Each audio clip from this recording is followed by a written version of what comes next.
স্থানীয় সম্পদ বিক্রি ও হস্তান্তরে মরিয়া আওয়ামী লীগের পলাতক নেতারা শেখ ফজলুল তাপস, সাবেক মন্ত্রী আব্দুর রহমান, ডক্টর হাসান মাহমুদ, সাইফুজ্জামান চৌধুরী, শফিকুর রহমান, খালিদ মাহমুদ চৌধুরী, আবু সাইদ স্বপন সহ হাসিনা সরকারের কয়েক ডজন মন্ত্রী এমপি সম্পত্তি বিক্রি করার চেষ্টা করছেন বলে জানা গেছে। বাংলাদেশ থেকে পাচার করা সম্পদ জব্দের সংখ্যা থাকায় চরম উৎকণ্ঠায় দিন কাটছে দুর্নীতিবাজদের। আওয়ামী লীগের দুর্নীতিবাজ নেতাদের একটি বড় অংশ এখন লন্ডনে।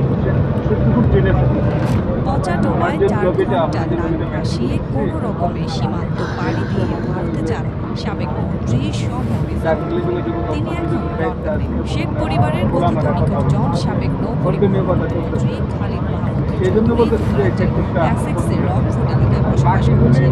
এছাড়া সাবেক প্রবাসী কল্যাণ মন্ত্রী শফিকুর রহমান চৌধুরী